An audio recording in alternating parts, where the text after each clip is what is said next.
to Drum Talk on Dan's Drum Clinics, with Dan Schinder as your lovely host. Insightful interviews with drummers, manufacturers, and retailers from all over the world. Brought to you in part by Drums, Drummers, and Drumming. Today's guest is Simon Fishburn. Hi, I'm Dan Schinder. Welcome to Dan's Drum Clinics, and today is Drum Talk with my special guest Simon Fishburn, who is made in Australia, but now lives in New York City.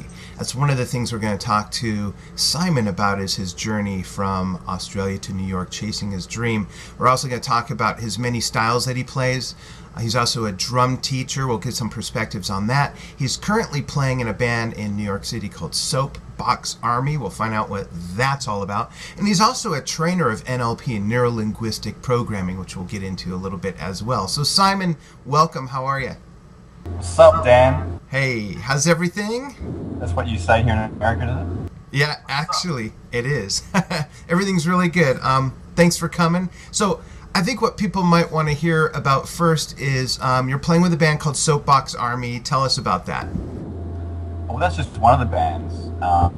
It's my main focus in the original scene, I'd say. But if my wedding band friends saw this video, they'd be like, what? So I'm playing in a wedding band as well, and a couple other projects. Soapbox Army it's a rock band. It's a New York-based band, and I joined about 5 months ago. So it's very exciting. We've 2 albums out, and I've been learning. I didn't play on those 2 albums, so I've been learning the tracks off those albums, and we're doing shows around New York. It's very exciting. Great. Now I know you are playing live. You recording yet with them? Have you been in the studio with them yet? We're going to be going into the studio in a couple of months, actually, to do a new EP. So that'll be my first recording session with them. Okay, great. And this is being recorded September 1st of 2012, so you're talking about by the end of this year, right? Yeah. Okay, great. Now, I mentioned in the intro, your many styles. I want to mention to everybody, I was with Simon in Australia, visited with him when I was there. This was almost exactly 3 years ago. It was October 2009. He was kind enough to set up a little jazz kit in his home and some conga drums, and we took turns kind of with each of those sets of instruments playing back and forth. And I found Simon to be an amazing jazz player, lots of finesse. I mean, it was so cool. And then I tune into a couple of things he's doing here in the States now, and it was like, who's this guy? He's just rocking away, slamming away. I had no idea that you had that in you. So being that you're so versatile, talk a little bit, if you would, please, about your influences. What were some of your early influences, and who inspires you now, whether they're a contemporary or classic that's still playing? What would your then and now influences be? Well, my sisters are 14 and I think 11 years older than me. So I had teenage sisters when I was born. So when I was growing up, they were listening to music all the time, and as you can probably hear in my accent, it's not really, like Ochre Australian. Right. Because my parents are English, my whole family's English. So my sisters were born in England as well, so they came over as young children, and I think they were already influenced by English pop at that time. So I was listening to a lot of Police. They were playing stuff like Spandau Ballet and Duran Duran, Bowie, all those sort of English pop superstars at the time. So that was my first early influence, and and it's still, still a big part of my playing and my persona, all of that English pop. So that was like early influence for me. Then of course, being in Australia, we had the Australian rock scene and the jazz scene, because that was the thing when you left high school. Is at the time in Sydney, I'm from Sydney. What did you do if you wanted to pursue music? Well, the only thing that you could really do was go to the Sydney Conservatorium of Music and either study classical music or jazz. They had a jazz program set up by an American trumpet player called Dick Montz, who was the head of jazz. And so that's kind of what I did. I went, well, that's what I wanted to do. And after failing the first time to get in and trying to get in the classical department or the classical study there as well on clarinet, because I used to play the clarinet. So that was a huge influence on me as well, being a wind instrument player and teacher on that for a number of years after I left school as well. That influenced my drumming in a big way. So that's how I kind of got into jazz. I wasn't really into jazz, and funnily enough, the first class I had there, I was still swinging incorrectly, right? I was going ding, ding, ding, ding, ding, ding, because I grew up listening to pop and rock, and I love Bon Jovi, and I used to play the Tico Taurus at like 11 o'clock at night and have the neighbours bang on the door back in Sydney and stuff like that. So I grew up listening to a lot of rock. So you're playing jazz, but still hitting hard on 2 and 4, basically, right? Right. So I had I had this guy. He was a bass player in Sydney at the time. He was like he was our teacher. And he got on the drums and he said, dude, you've got it all wrong. And so he got on there and in his rustic, kind of rough way, kind of showed me. He was the first person who showed me how to swing properly.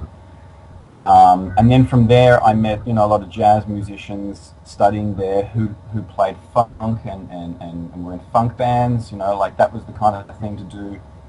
And wedding bands as well. So that's how that got all started. So I then joined my first professional band, probably at the age of 19, I'd say, and we played funk, and I couldn't play funk. I had to play Incognito and Brand New Heavies and Michelle Indigo Ocello, all of these kind of cool grooves. And again, I was like just learning how to swing and coming from a rock background. So that's I'm saying all this because I just want to explain how I've probably become interested in lots of different styles, like from jazz, funk, rock. And it was funny because when I auditioned for Soapbox Army, Dan Tucker, the lead singer, like he looked at my MySpace and he saw all the wedding band stuff and the blues stuff I'd done, and I'd been in a rock band, but he was like, I can see that you can play, but is this something that you've done before? Have you played, rock, alternate rock before?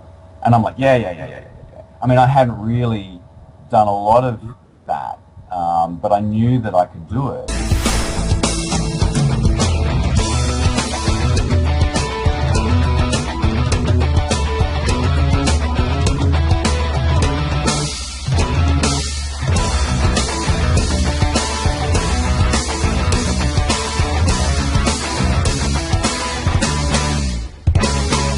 So I was looking for something new, and there's some crazy cats here, and I think it was just because I wasn't looking, There's always that inspiration there. I just got tied up in working and doing a whole heap of stuff and running my NLP business as well. That took up a lot of time for me. So I didn't get a lot of chance to sort of check out new albums that I did when I was younger, and also sit on YouTube and check out a lot of stuff. But I hear that Dan's drum clinics is extremely inspiring. That's what I've heard that too. I want to find out who this guy is. And it's I mean I start seeing a lot of his past videos, and they are inspiring because everyone's got something to share, and I think that's allowed me to feel okay about being interviewed by you. It's like, well, who knows me? No one really knows me, but you know what? We can all learn from each other, and everyone's got their own story. Exactly, and that's really what Drum Talk on Dan's Drum Clinics is all about. I had someone say, I'm not sure I want to come on your show because I never was really that famous, this and that. And I said, look, it's not about the level of fame you reached or didn't. As drummers, as musicians, and even as people in society, I mean, we can all learn from each other's perspectives, which are garnered from our own experiences. And I think as drummers, there are no two drummers exactly alike, because as people and as drummers and musicians, we don't have the same experiences. If we were a soup, our ingredients, even if our ingredients were all the same, the ratios and balances of them are all completely different. So you have a different taste, a different aroma, a different consistency. And I think that's why doing things like this, there's so much we can learn from each other. I want to segue to something that you brought up and that I also mentioned in the intro. So you were felt a bit uninspired and you wanted to sort of change things up. And you made a life-changing choice. You grew up in Australia, you're years old, and then all of a sudden you decide to pick everything up and move to NYC.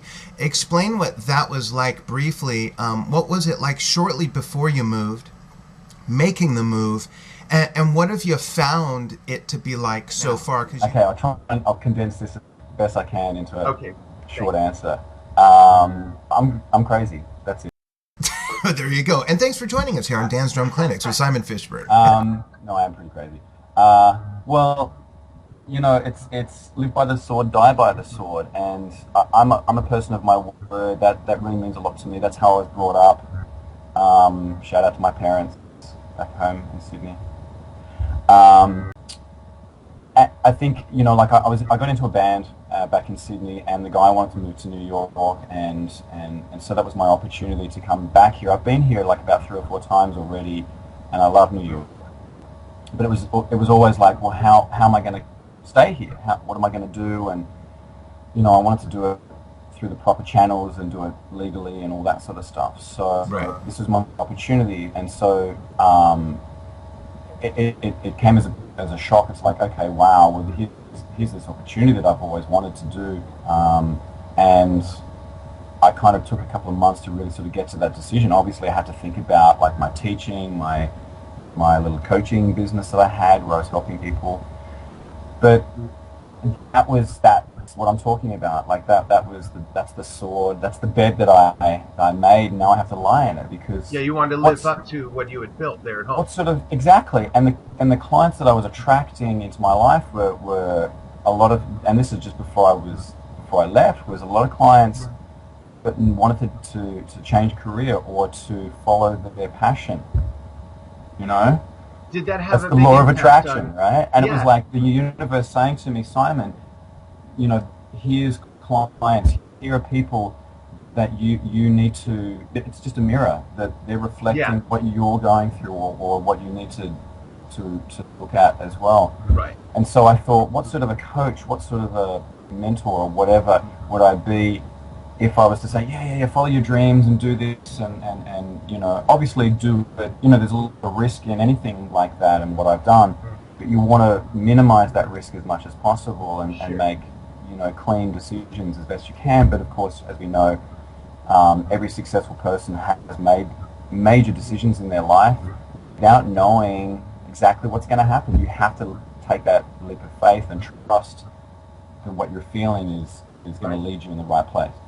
So I thought, what sort of a coach can I be if I don't do that myself? So I was like, oh. Right. It's as simple Here we as go. The saying, you got to practice what you preach.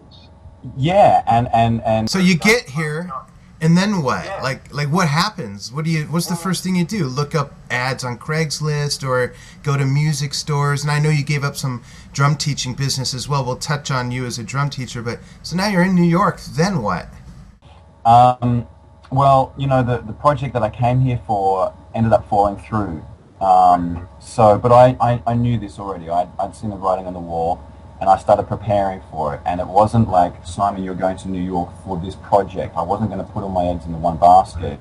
Good. So back in Sydney, in the 8 months that it took me to go, okay, I'm going to go to New York to make that decision, and then to actually apply for the visa and get all of the paperwork ready and all of that stuff that I had to do to prove myself, you know, to get this O1 visa that I'm on here.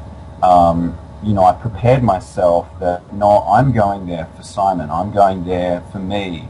So, you know, I did a lot of research and work on myself to prepare me for this. So when I got here and it finally fell through, I knew it was kind of like on the, you know, it wasn't happening. So then I just heard about Craigslist, and then I just started posting on it. So I put all my details on there for my drumming, like as a drummer, and I didn't really want to teaching straight away because that was such a big thing that I was doing back in Sydney. I was working there as a drum coach and a band coach at Big Music in Crow's Nest. Shout out to you guys. Crow's Nest. Yeah, Crow's Nest. So I didn't particularly want to do that, and I didn't even particularly want to sort of throw myself into a wedding band straight away, because I didn't want to come here and do exactly what I was doing back in Sydney. I wanted to do new stuff. I wanted to explore different things. But of course, once the savings started kind of getting to that point, I thought, okay, well, what do I do well? What can I do? So, I did that. But I was really excited about the different projects that came about through just advertising on Craigslist. So one of them was Soapbox Army.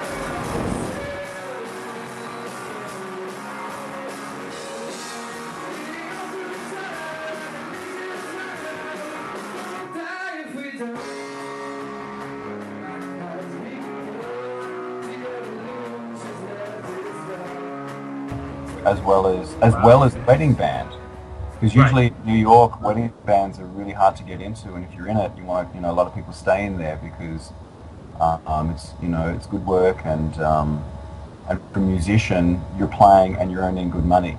Yeah, it's a solid gig. And you don't have to worry about getting people to come to your gig. Right. They're already there. Yeah, you don't have to sell tickets or pay to play or any of that, or put up flyers. Yeah, it's a whole different thing.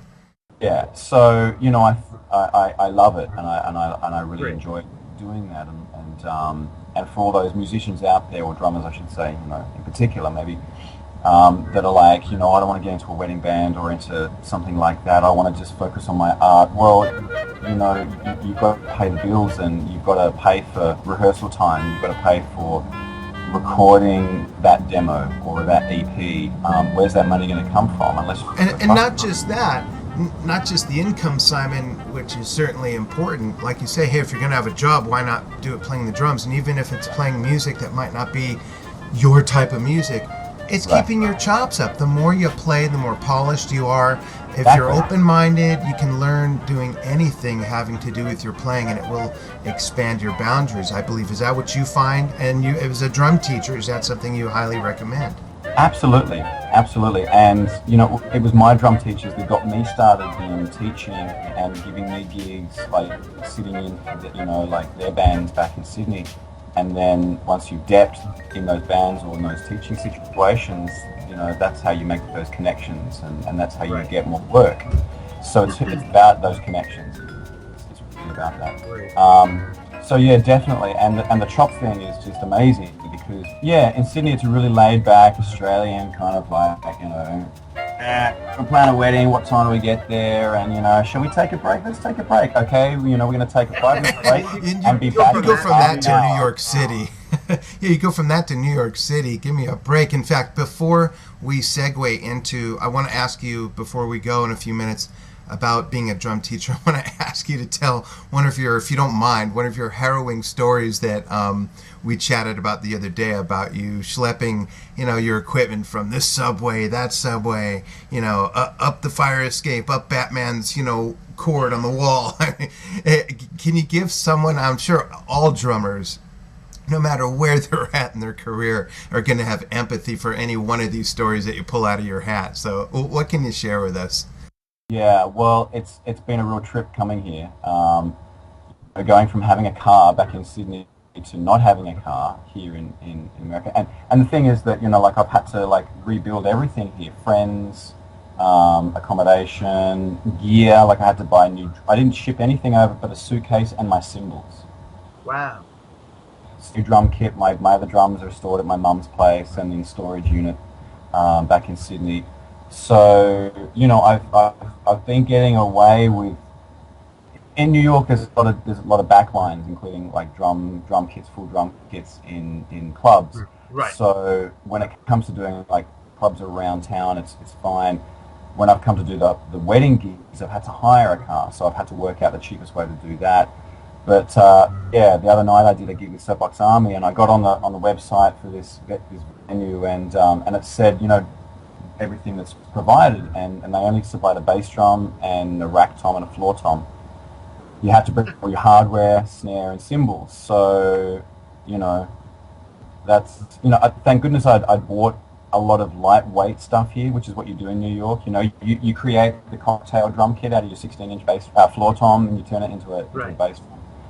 But yeah, 2 nights ago, I'm still trying to recover from it, dragging my hardware, stool, pedal, hi-hat, cymbal stands, thrown, as well as my snare and my cymbals on my back, so it was a weight, and having to catch a couple of subways and walking to the venue and stuff like that, and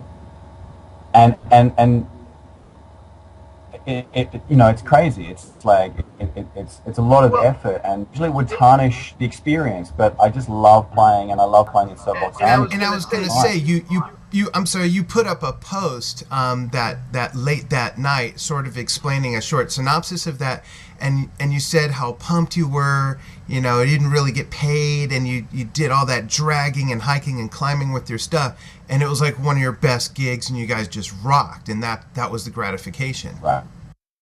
Yeah. Yeah, and that's what it's all about. I want to ask you about being a drum teacher now. And thanks for sharing that with us. That's great. I'm sure everybody's got a story out there. And if you want to come on Dan's Drum Clinics and talk about it, just go ahead and pop me a message on Facebook or email me.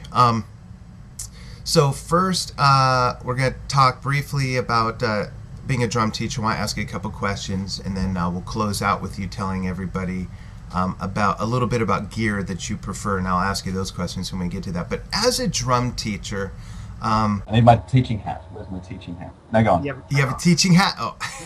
This is my teaching hat. Yeah, he's a hat rack because he does do so many things, which is great. As a drum teacher, what are the most important things that you think new drummers should know, and maybe even veteran drummers if you teach guys that have been playing a long time? Because on Dan's Drum Clinics, we've got people that just started. We've got people like me that have been playing over 40 years, 50 years, some of them, which is great. And, even if the whole audience agrees, we can all learn. I want to know, as a teacher, briefly, what do you think are the most important things? And do you incorporate your NLP training into your teaching style? Yes, I do. And for those people out there that don't know what NLP is, we're not going to get into it. Basically, it's kind of helping people to achieve the result that they want. And how could I not bring that into my teaching? Right. How can I not bring that stands into for, just, talking to my friends? It's part of who we are, Right. You learn these new skills, whether it be how to be more creative, how to get rid of habits that are stopping us from doing what we should be doing. In fact, I need to do that on myself because I'm playing a lot of Angry Birds at the moment on my iPhone, and I'm sitting there on the subway just going, "Come on, Anyway, so I need to probably do something with that. But yeah, I do bring that into my. You can watch Dan's Drum Clinics instead. That's the replace. Like for a dislike. You don't get reception. You don't get reception in the subway, so that's when I pull out the games. Yeah. Pretty soon you'll be able to download the videos, by the way. But go on. Sorry. Excellent. Little plug there for you. Nice one, mate. And NLP, for those who don't know, NLP is an acronym for Neuro-Linguistic Programming, and it is basically exactly what Simon said. So you do incorporate, obviously, some of that into your teaching. And what do you think guys and girls should learn, whether they're just starting or whether they've been playing 40 years, or is it a different answer? Look, I think everyone is looking for something different when they learn an instrument. So I think as a teacher, it's very important that you listen to that. I think I haven't experienced it. I've been lucky with or blessed, I should say, with my drum teachers and music teachers in the past. They've always been very open to listening to me and bringing out that within me. And I think that's the whole thing that I'm about, is helping the student to bring out, what's already inside of them. So I think when I'm getting a call for a new student or something like that, I'm always asking them, what sort of things do you want to learn? What do you want to gain by coming to seeing me?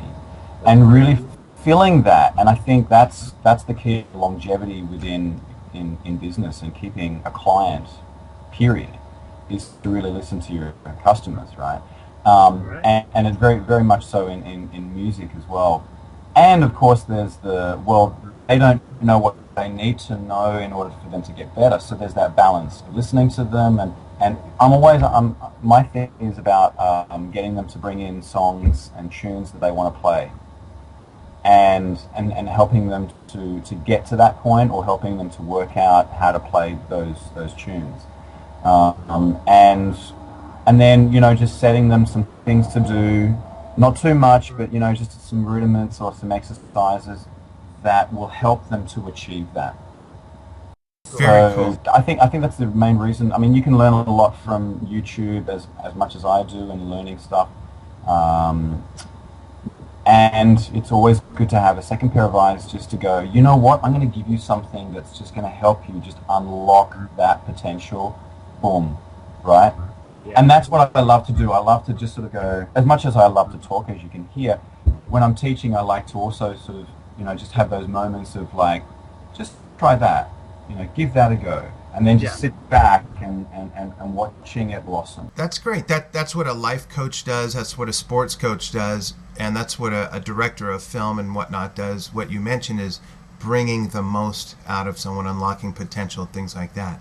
That's great. Thanks for giving us your perspective on this. Lastly, this is a little bit of a different situation, the question I'm going to ask you next, because as you mentioned, you're at the mercy of the backline that's available there in New York City, so you don't really have your drums with you. And I know you play a lot of different styles of music, but tell us about the cymbals that you like to use, and preferably what drum heads do you like to use, and anything else you want to mention about gear that helps you get the sound you like, or helps you to play the way you like to play, because different surfaces we hit give us different responses, so sometimes that's a huge factor into what we like to use as well. What gives everyone a synopsis of your preferences of gear? So how much time do we have left? Yeah, about 3 minutes. 3 minutes, okay. Clock now. Well, I think your instrument is what you play is really important, because to me your instrument, whether it be a piano or a clarinet or a drum kit or cymbals, whatever, is an extension of who you are. Like it's your voice, and so it's got to be something that when you play it isn't distracting you. It's not kind of like, oh geez, I wish I had a different cymbal, or I wish this wouldn't happen. Those sort of things get in the way. So I'm to tell you the truth, I'm not a huge gearhead. Like I even have to sort of go, hey, hang on, what size is my bass drum again? Do you know what I mean? Like, to me, it's not about the intricacies of all of that, unless it's not working, and then I go deeper into it and then try and work out why it's not working for me. But I just want something that is going to express how I feel at the time. And so, I used Sleishman drums back home in Australia. It's an Australian brand, and I recommend people looking into that. It's the free-floating, and you played on those drums. They're suspended drums. All of the drums, not just the snare, all the drums were suspended. So they gave this amazing tone and resonance. You'd hit it, it was like a timpani, boom. In the studio, that was a bit of a nightmare, and live, we had to gaff the whole thing down a lot, but so I went through that period of having like pure sound and getting a beautiful tone, because being classically trained as a clarinet wind player, I've tuned my ears to notes and sounds and stuff. So that's important to me. But coming here, it's totally different. Like New York to me is rustic, it's raw. I want to get down and dirty and gritty and grungy. So I wanted like a drum kit that was kind of going to really give me that kind of edge. And so I bought an old 1958 Ludwig drum kit on eBay from LA and had it shipped over, And a friend of mine was saying, look, see if you can get a drum kit from Ludwig before 1964, because that's when they started to go in mass production, because that's when Ringo started endorsing them. And of course they had to so the quality changed. I won't say it would have been better or worse, it just changed. So I was glad to get one like that, and it was re-wrapped in black. I don't know if you've got any photos of that to show people, but so it looks like a Pearl drum kit or a Yamaha drum kit or any of those sort of standard sort of kits, but it's this beautiful warm sound, and I love warm tones. You can hear in my own tone, I'm looking for something that goes wah, Yeah. So and I bought a snare drum, a Ludwig 1964 maple snare over here, and man, It's versatile. It's just amazing. Boy, they knew how to make snares and drums, back then, and they still do, I think. Right. I'm not endorsed by any of these products, so just to let you know.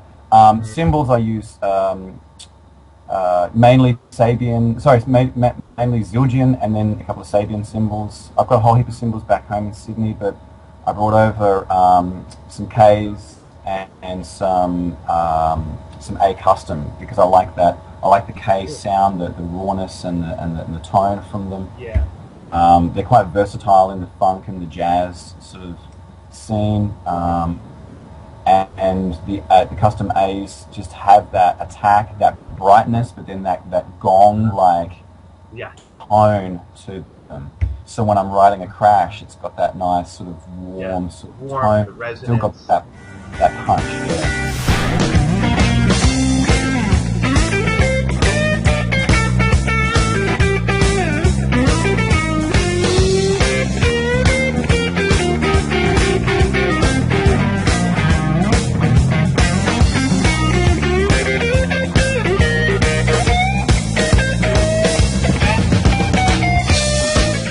But it's cool because they evolve, they change over time. I've got some old A customs that have their own tone, very different to when they started.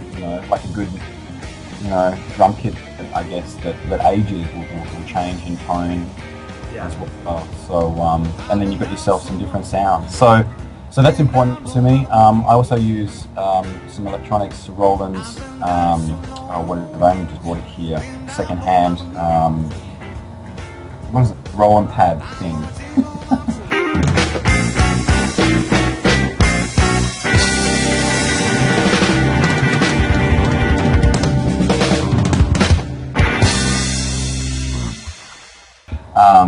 Those ones with the nine, right? To trigger some stuff, and I've never really done any of that sort of thing before, but I'm doing that in the wedding band, triggering different sort of percussion sounds and snare sounds, like hitting it. SPD. There we go. SPD, Roland SPD. And they're pretty cheap these days because there's a new one that's come out, so you can pick up one on eBay for $400, $450. They probably even come down even more now. Yeah, that's cool. So that's a bit of fun. That's a lot of fun. That's cool. And that's kind of just, like getting that raw kind of acoustic drum stuff that I love, but then having the electronic modern thing kind of happening as well. Right. Very cool. Well, and I'm not a gearhead. No. Maybe not sound like it, but... Thanks a lot for joining me here on Dan's Drum Clinics. And folks, if you want to see Simon play in New York City, if you want to friend him on Facebook, if you want to connect with him, all of his contact information is on the screen. I appreciate all of you tuning in and joining Simon and I. And stay tuned for lots more interviews. I have a feeling Simon will be back in the future as well. And thanks again, Simon. It was really fun. I really appreciate you taking the time on a Saturday, first day of September here, 2012, to join me here on the show. I don't want it to end. I want to keep talking. Yeah, well, we'll have to do this again for sure. All right. Thank you. See ya. All right.